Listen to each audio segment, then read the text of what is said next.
उसके साथ तो मेरा सिर्फ 1 हफ्ते का रिलेशनशिप था। मैं 4 दिन इसके साथ हूँ, मैं 4 दिन उसके साथ हूँ। मुझे रिलेशनशिप में भी आना है, लेकिन मुझे मेरा पर्सनल स्पेस भी चाहिए। मतलब चित भी मेरी पट भी मेरी, और ये एडजस्टमेंट करने के लिए जेंजी दोनों मिल जाएंगे तो वो तैयार होंगे नहीं, दिमाग से इतना ज़्यादा मैच्योर कि हो उसको कि हैंडल कर सके प्रॉपरली। हाँ। तो कॉम्बिनेशन क्या बन रहा है? जेंजी लड़कियां और मैच्योर लड़के। आपको पता है जेनजी लड़कियां आजकल ओल्डर मेन प्रेफर कर रही हैं रिलेशनशिप में आने के लिए। मैं शॉक्ड हूँ, मुझे खुद समझ नहीं आ रहा कि what is happening in today's time. अब तो 25 साल बड़ा गैप भी सुनने को आ रहा है। एक स्टेबल रिलेशनशिप चाहिए। अब मुझे इमोशनल सपोर्ट की जरूरत है, अब मेरी केयर करो, मुझे संभाल सकते हो तो मेरे साथ रिलेशनशिप में आ जाओ। गोस्टिंग, बेंचिंग और ब्रेड क्रम्ब। यार अब मुझे स्पेस चाहिए प्लीज। अब मेरे अंदर आप इतना मत इंटरफेयर करो और मेरे से मतलब ज्यादा बातें मत करो, मुझे ज्यादा फोन मत करो। कट गया। देखो वैसे तो जेनजीज की बात सोशल मीडिया पे हर जगह हो रही है फॉर ऑल गुड रीजंस, लेकिन ये जो नया मुद्दा आया है ना जेनजीज को लेकर के, क्यों जेनजी लड़कियां ओल्डर मेन प्रेफर कर रही हैं रिलेशनशिप में आने के लिए, उसके बहुत सॉलिड रीजंस हैं। ऐसे क्या क्या रीजन है भाई? सबसे बड़ा रीजन तो ये है कि डेटिंग ऐप बर्नआउट हो रहा है आजकल जेनजीज को।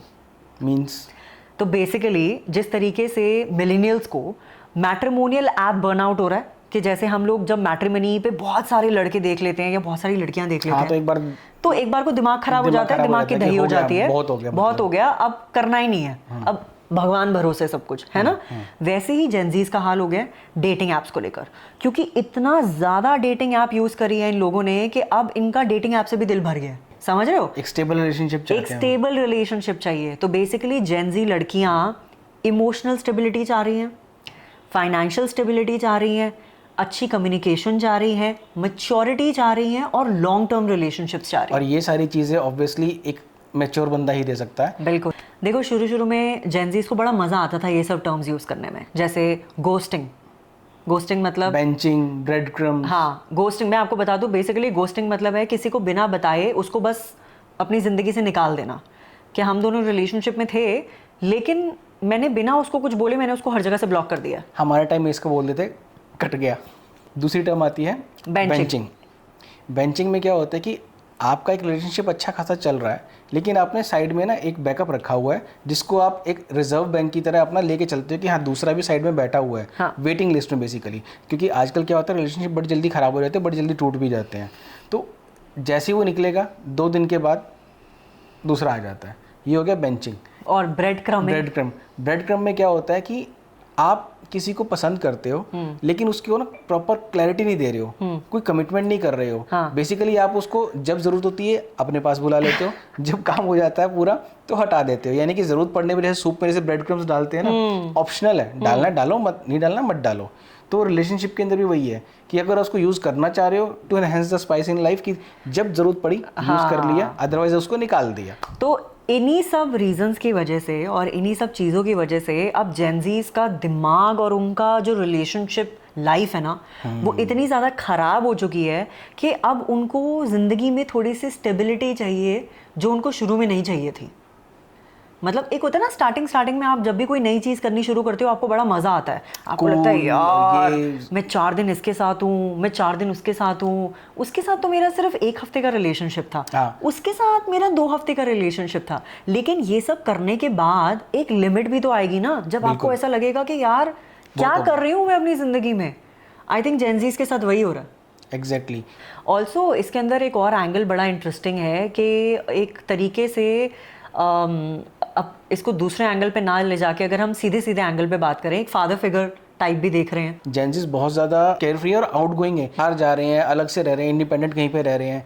वहाँ पे अगर उनको कोई केयरिंग की ज़रूरत पड़ती है, वो केयरिंग ऐसी होनी चाहिए टर्म्स एंड कंडीशन अप्लाई वाली। हाँ। कि आप मेरे पास इतनी देर के लिए बैठ सकते हो, इतनी इसके बाद आप नहीं बैठ सकते हो, आप मुझे इस चीज़ के लिए टोक सकते हो, इस चीज़ के लिए नहीं टोक सकते हो, अब मुझे इमोशनल सपोर्ट की ज़रूरत है, अब मेरी केयर करो। तो ये चीज़ कोई फादर फिगर कर सकता है, और कोई ऐसा इंसान जो मैच्योर, जो दिमाग से इतना ज़्यादा मैच्योर हो कि हैंडल कर सके प्रॉपर्ली। हाँ, कि उसके दिमाग को समझ सके कि इस टाइम पे उसको क्या चाहिए और इस टाइम पे उसको क्या नहीं चाहिए। मतलब होता है ना एक फेज होता है आपका जहाँ आपको अटेंशन चाहिए किसी की, और फिर एक फेज आता है बिना कुछ बोले आपको ये चाहिए, फिर एक स्पेस मेरी सुनी जाए। हाँ, और फिर एक ऐसा टाइम आता है आपको ऐसा होता है यार अब मुझे स्पेस चाहिए प्लीज। अब मेरे अंदर आप इतना मत इंटरफेयर करो और मेरे से मतलब ज्यादा बातें मत करो, मुझे ज्यादा फोन मत करो। वो चीजें भी होती हैं आजकल जेनजीज में कि मतलब मुझे रिलेशनशिप में भी आना है लेकिन मुझे मेरा पर्सनल स्पेस भी चाहिए। तो मतलब चित भी मेरी पट भी मेरी, और ये एडजस्टमेंट करने के लिए जेंजी दोनों मिल जाएंगे तो वो तैयार होंगे नहीं।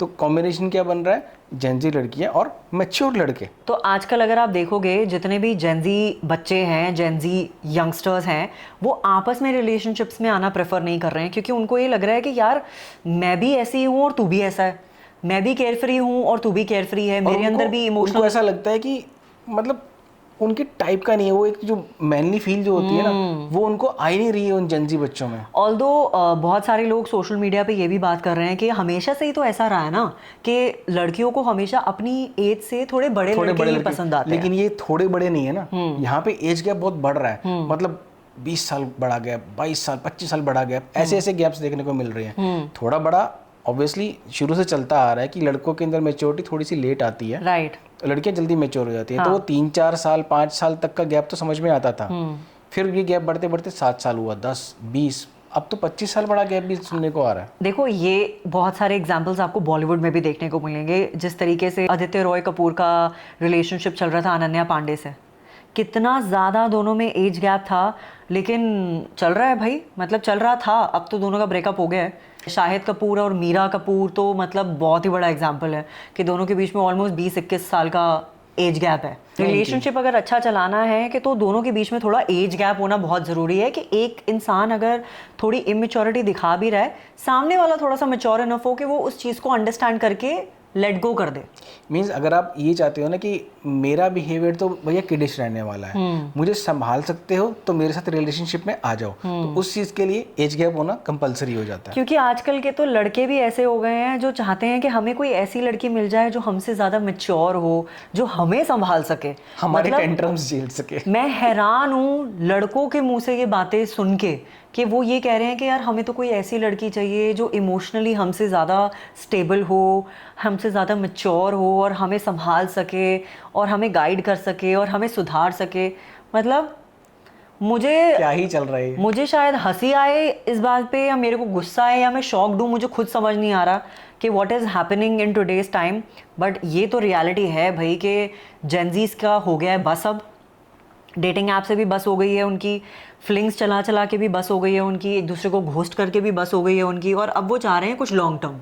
एग्जैक्टली, कुछ अच्छा, कुछ स्टेबल, मतलब कुछ अलग चाह रहे हैं, कुछ अलग चाह रहे हैं, जैसे कि हमारा चैनल ये अलग है। तो अगर ये वीडियो आपको पसंद आया है और अगर ये वीडियो का टॉपिक आपको अच्छा लगा है और कुछ अलग लगा है, कुछ इंटरेस्टिंग लगा है, तो प्लीज़ ये वीडियो लाइक करो, शेयर करो अपने ग्रुप्स में, और प्लीज़ हमें ज़रूर बताना आप कमेंट करके कि वो कौन सा टॉपिक है जिस पे हमें अपना अगला वीडियो बनाना चाहिए।